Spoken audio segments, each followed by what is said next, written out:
Welcome back to another episode of Bobcat Corner. This is episode number 68. This is Stephen Vitt coming back to you again with more news related to college football. And if you can call this news, because this is something of the category concerning conference realignment potentially. And we're going to start off with this. And as you can recall, a few episodes ago, I did make a graphic that featured the Sherlock Holmes silhouette that had to do with ACC expansion candidates. And in one sense, it kind of does relate back to that, but in another sense, it's more broad than that. But this is something that kind of caught me off guard because the original comment that I made here to a video that I watched created by dalukes. I'm pretty sure a lot of you guys know who dalukes is. He's that Kansas State fan that makes conference realignment videos. Um, the original comment that I made here, as I show in this graphic here, that was more than 8 months ago when I made this original comment. And just recently, I believe it was October 13th, when this guy, this mysterious person, just came out of the blue and replied to me. And he went into such great depth here with this big block of text that you see in the middle of this graphic, which I'm going to try to pick apart here as best I can. Forgive me if I leave out some details because it's so loaded with opinions, in my opinion. Opinions, that's a double thing.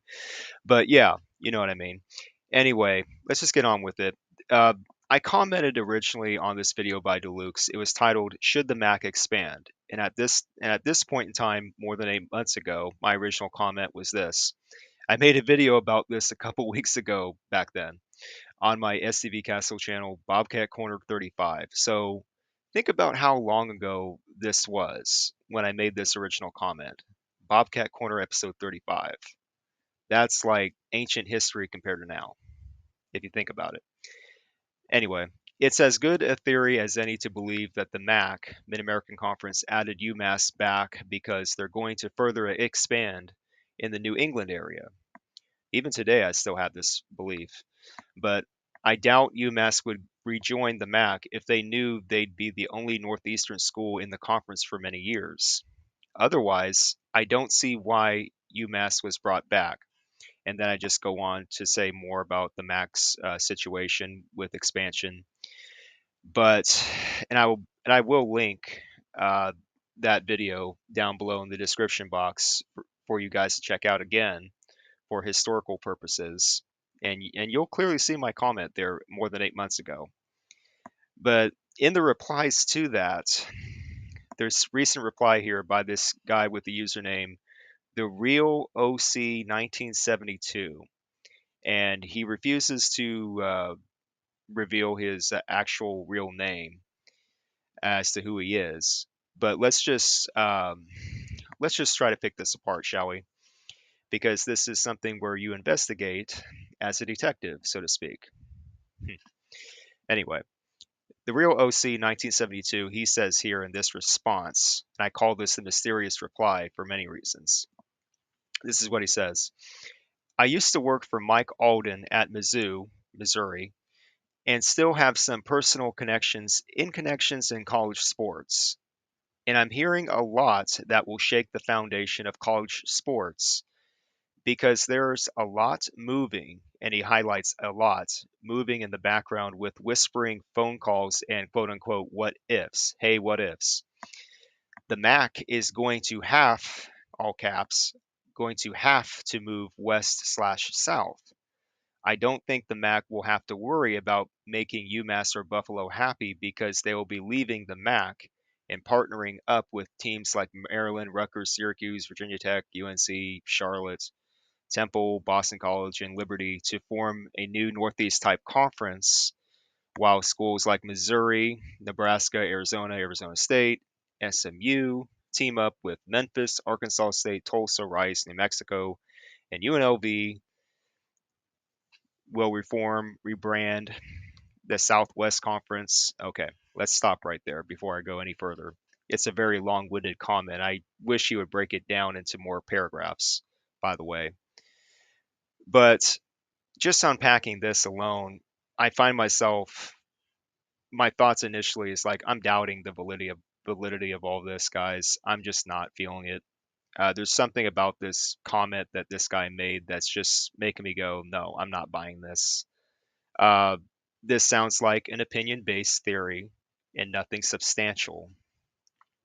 And I say that because he's taken out all this time to write down all this stuff, and he's not willing to he's not willing to take it to the next level, so to speak, and present actual hints, proofs, actual evidence that some of this might be substantial. And I know you get into the whole rumor mill kind of stuff when it comes to conference realignment. You got to keep certain things close to the vest. You don't want to reveal too much, but this guy went out of his way to write all this.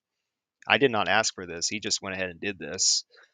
And it's like right away, I find myself disagreeing with him when he says this. I don't think the MAC will have to worry about making UMass or Buffalo happy because they will be leaving the MAC. Well, how do you know, dude? Are people telling you that? Can you provide proof, evidence of that instead of just giving me your opinion? Because this sounds like a crazy fan opinion and not really something that I can run with. I disagree with him totally about that. He totally mis he totally misinterpreted what I said about in my original comments. If UMass knew for a fact that the MAC would never cater to them by expanding northeast again at some point in the future by 2030 or so, why would UMass even bother to join the conference again? They were already burned once by the MAC as a football only member back in the day, and now they've rejoined as a full member. And you're going to tell me that UMass just joined just to do it? You're going to tell me that they did not have any assurance that there is going to be like other expansion candidates out northeast around them, and Buffalo for that matter? And again, Buffalo has been a around MAC circles at least been a hot topic of potential candidates of trying to move to other conferences along with Toledo. Toledo and Buffalo are like next in line when it comes to talk about this. We've already seen Northern Illinois uh, jump ship and go to the Mountain West Conference. Next up would be Toledo and Buffalo, if you're thinking about it clearly. But this guy, he's all over the place, and I'm just having a hard time believing him. I'm just being honest with you guys. I'm having a hard time really understanding what he's trying to get at. But anyway, let's continue on with this long comment. And Southwest Conference. And I'm hearing a lot of chatter about most of the Gulf Coast schools, UCF, USF, Central Florida, South Florida, Georgia Southern, Coastal Carolina, South Alabama, Southern Miss, Tulane, Louisiana Lafayette, Louisiana Monroe, and Houston banding together to form a Gulf Coast Conference. Again, dude, how about you provide actual proof of this? I'm like, this is like one big crazy fan theory, and it doesn't sound like anything substantial. The super conference quote unquote era is fading fast and has been a failure. It was a good idea on paper, but it failed because it's failing for the most important thing in college sports, the fan base. And I crossed out that certain thing because that's garbage in my opinion. But anyway, the average UCLA fan in LA or BYU fan in Provo, Utah isn't getting up at 6 a.m. On a Saturday morning for a 7 a.m. kickoff in Piscataway, New Jersey or Orlando, Florida, and vice versa. The fans in New Jersey and Florida aren't staying up until 2 or 3 a.m. Sunday morning to watch the end of a game in LA or Provo. College sports was, and always will be a national game that is built on regional rivalries. As far as the MAC, I think they end up taking 5 of these teams: Missouri State, Western Kentucky, Middle Tennessee, Delaware, and re-add Marshall, because no offense to the MAC, but the Mountain West Conference and the American is all but done. And the MAC, Sun Belt, and Conference USA will have to take what they can get in order to survive when all these parts start moving in 2 to 3 years.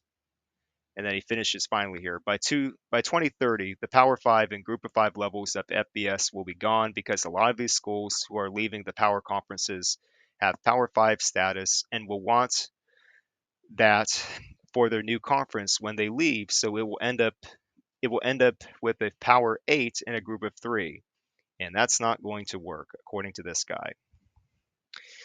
And I just go ahead and reply back to him not too long ago. I'm sending you an open invitation to my show, Bobcat Corner, on my STV Castle channel. If you can, please present some kind of evidence that can back up your comments. Contact me and we can schedule a video call about this. I gave him an open invitation. Guys, you can clearly see it. Then he comes back and says this: actual in-person proof? No, but you can look me up. I worked for Mike in Mizzou athletics department from 2000 until 2011, and I talked to a lot of my former colleagues, both at Mizzou and from other schools, some who have moved on to other universities often. Everything I stated is 100% true. Dude, I have a hard time believing it, if you want me to be honest with you. Where's your proof? Can you provide any? That's my thing to you. And I just finally reply here: I'll be sure to look you up. What is your real name? Still don't know the guy's name. But I think you and I both know that words without any actual proof can be viewed in a negative light. And I'm telling the truth here, guys. If you don't have proof to back up what you're claiming, then people are going to view this in a negative light. They're going to call this just rumor and speculation and nothing more. My open invitation is there for you. Contact me. If everything you state is 100% true, be willing to prove it in some way. That's always what I've known. That's always what I've been taught. Growing up, guys, it's like if you truly believe that something is going to happen, such as stuff like this, you got to be willing to prove it. If you can't prove what you back up in words, then don't say it. That's just what I'm saying, guys. I call this a mysterious reply. Someone who claims to have worked for Missouri, quote marks here, you got to prove what you claim. Otherwise, they are just words. Now, it remains to be seen if what this guy says is going to turn out to be 100% true or 100% BS or anything in between. But I'm just going to leave it up to you guys to decide if there's any validity at all to this big comment he wrote in response to me, because I'm having my doubts. I'm having my doubts buying any of this as factual in any way. And again, it's like if you're the MAC and you just added UMass back to your conference, if what this guy is saying is true, and UMass is just going to get up and leave again within a few years to join some, super good Northeast conference, then why would you bother doing it? Why would you even bother adding UMass? UMass might as well have stayed independent in that case. So there's just something here that I'm not buying. There's got to be a plan in place for the MAC to add at least one more Northeastern based school to make UMass and Buffalo happy, regardless of how long they stay in the conference. There's just got to be a plan in place. So make of this what you will, guys. Let me know what you guys think in the comment section below. This is something worth investigating. If you guys happen to find the real OC 1972 in any comment section on any college football video, just let this guy know that I have an open invitation for him to join my show, Bobcat Corner, one of these days, so that we can get on a video call together. We can discuss this, and hopefully he can share with me some sort of evidence that backs up what he's claiming here. So I'm not holding my breath about it, but we'll see. Anyway, I'll be right back with more details about the upcoming game between the Ohio Bobcats and the Eastern Michigan Eagles. Stay tuned. And welcome back. This is going to be the part where I discuss the game between the visiting Ohio Bobcats and the home team, Eastern Michigan Eagles. And for many reasons, this is going to be more of an interesting game than what we all previously thought. Because if you've noticed that throughout this regular season, the Ohio Bobcats have had trouble, have had issues with um, playing on the road. And in some cases, it's been totally understandable because we've had to play tough competition. We've had to play power conference teams. We've had to go on the road to Piscataway, New Jersey, or Columbus, Ohio. But in other instances, such as going over to Muncie, Indiana, and for whatever reason having a letdown game over there, losing to Ball State 20-14, whatever the case may be, we've had issues playing on the road. That goes without saying. And for this game right here, October 25th, Saturday, this is definitely going to be a make or break game for the Ohio Bobcats for their regular season. And not necessarily because the Eastern Michigan Eagles are such an excellent team. Their record does speak for itself. The Eastern Michigan Eagles, they are 2-6 for the year. However, and I'm going to say this, however, the Eagles do have some talent on their team, especially on offense, that could possibly give us trouble in certain areas.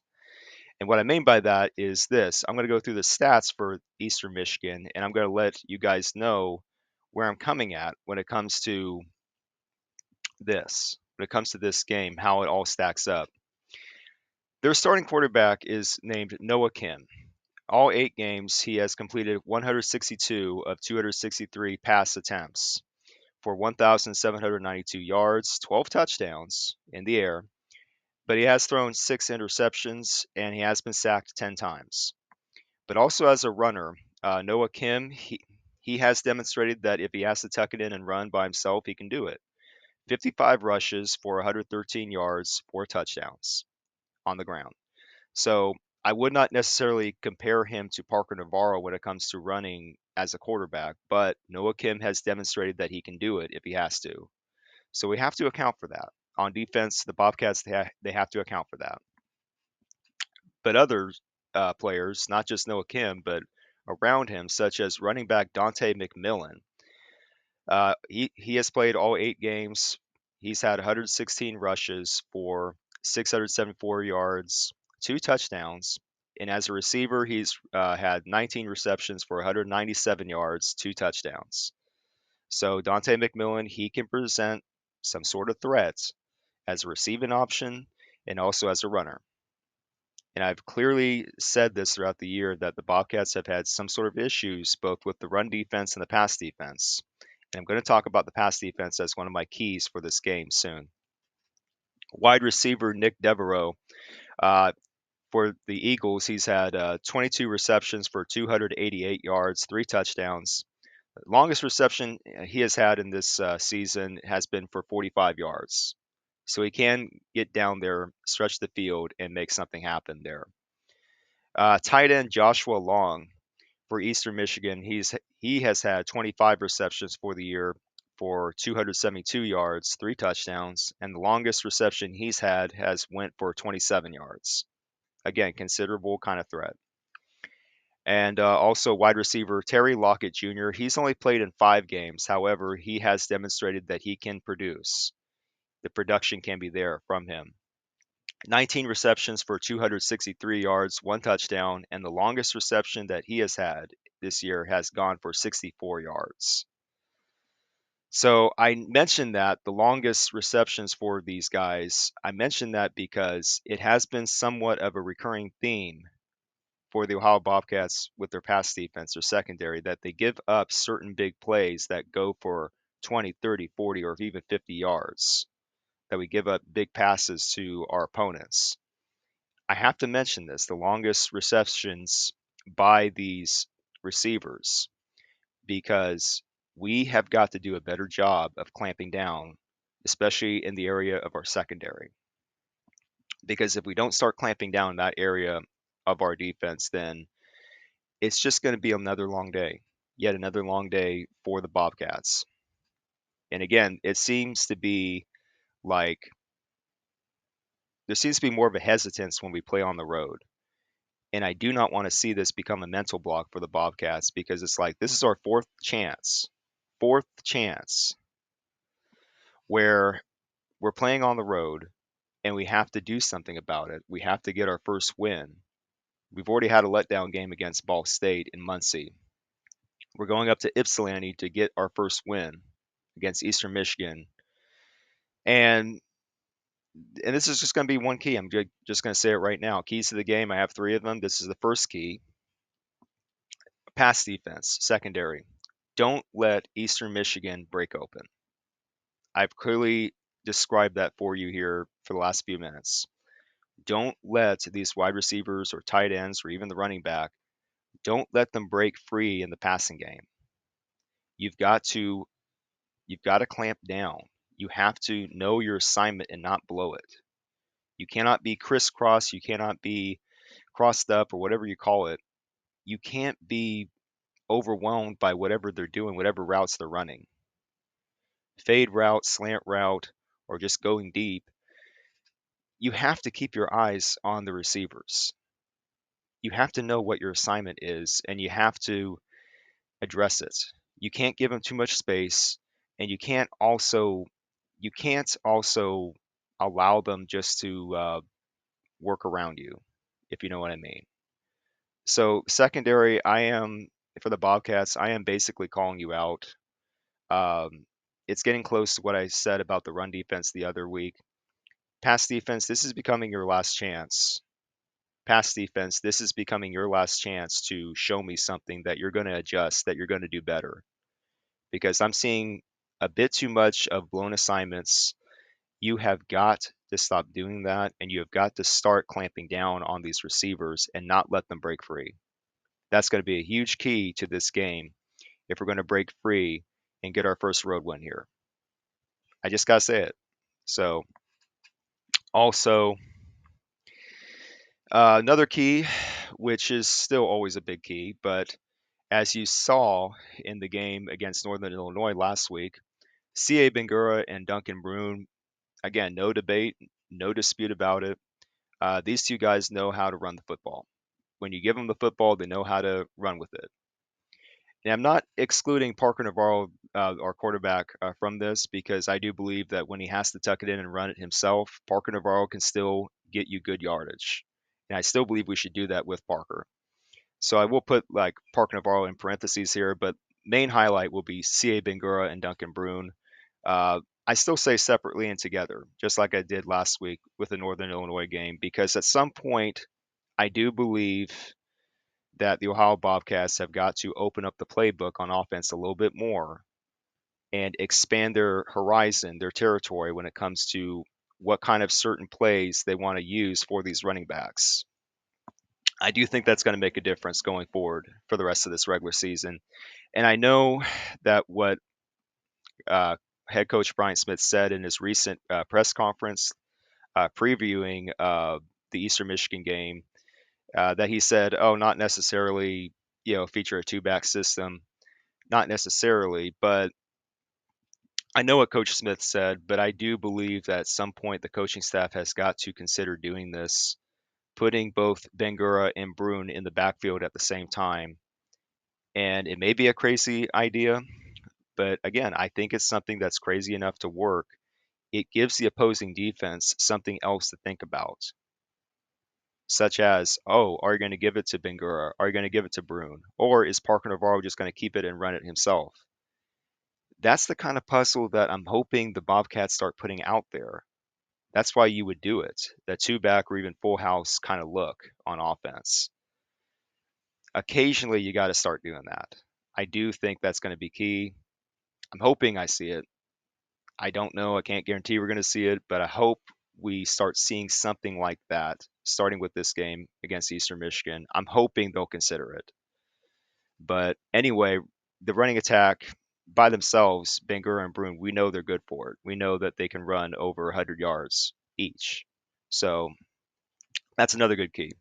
So, third and final key for this game uh, to beating Eastern Michigan would be, yep, I'm going to say it, special teams. And I'm not just talking about the kickers either. Whoever it is that kicks extra points and field goals, whoever it is, they got to be on point. They got to practice well enough, and they got to practice the right way going into this game. Preparations do matter, guys, and I hope that you guys take the right route when it comes to this practicing. Special teams must be good enough. That's how I titled the key. Special teams must be good enough. I'm not asking for special teams to be excellent or spectacular or anything like that, but just be good enough to manage a game. We do need to stop kicking it short and allowing the opposing team to just run wild on us. I did not like what we did against Northern Illinois when it came to that. We kicked it short once. And I know there was like some issues regarding wind. There's like a wind factor, like heavy winds in that game against Northern Illinois. That was one certain factor, but even putting that aside, when you kick it short like that, like squib or something like that, the coverage unit for the Bobcats, sometimes miscommunication has just happened where things break down and we let the opposing team gain unnecessary 20, 30, 40 yards. And in that case, against Northern Illinois, a 71-yard return, which really angered me. We can't do that. We cannot do that anymore. And I hope that we stop doing the squib kicks, the short kicks. I'm tired of it. It's garbage. It doesn't work. We're 7 games into this season. It's proven not to work. Stop doing it. Just stop. Stop doing that. Kick it deep and don't overthink it. Kick it deep, force a touchback, go on your merry way. That's all you need to do, special teams. Just be good enough, please. But yeah, run defense, like I said in the game against Northern Illinois last week, they did not do too badly. By their standards this year, they did not do too badly against Northern Illinois. I do expect the run defense to try to put up more of an effort to clamp down on their end to stop the opposing running back. In this case, Dante McMillan. I do believe we can contain him just like we did Telly Johnson Jr. with last week. Um, I hope I still see gradual improvement with the run defense. That remains to be seen. We'll see about that. I have no concern about our offense. We have the firepower on offense. We have no excuses when it comes to that. And I'm still going to say this. I'm still going to highlight this, which is my bottom line before I get off here. My bottom line is this. Again, no more excuses. Get the job done. Don't let the fact that we're playing on the road is going to do anything here. Really, just because we're on the road doesn't mean that we have to forget how to play football.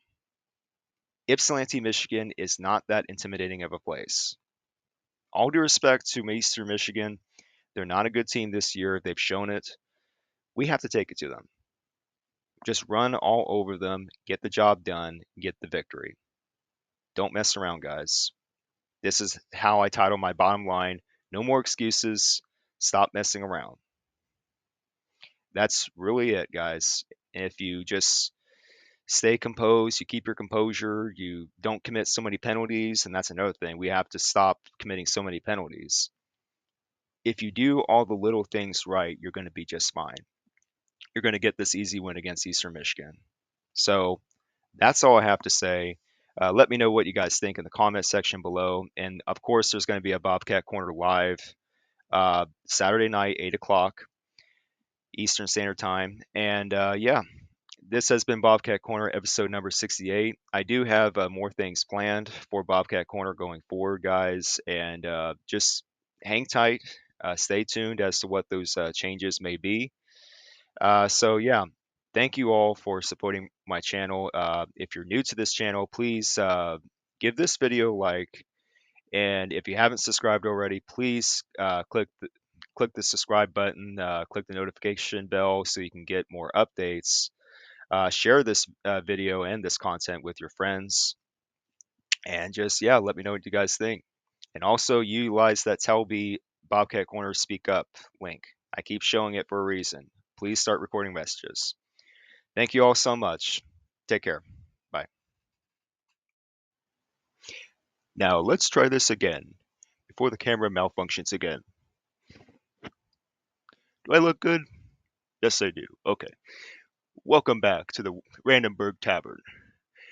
I am the bartender here, Freddie Hops, and I have a few friends that I want to introduce you to.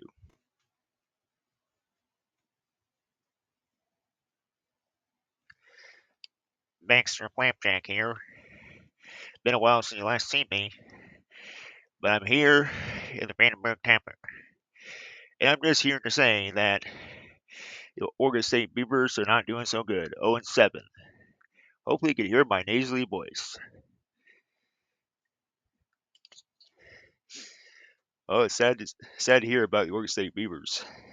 Hope you enjoy yourself here, Baxter.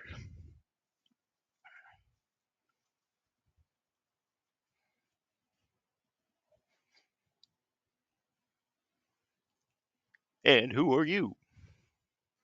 Roger Bash, the trash raccoon. How it somehow got this trash can to come in here, I have no idea. But I've seen a lot of stinky teams in college football lately, and they're just not good. That's all I gotta say.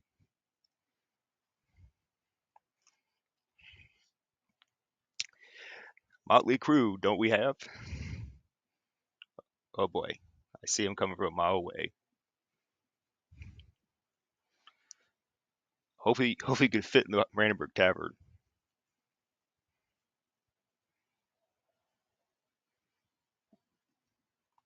Bobby back here.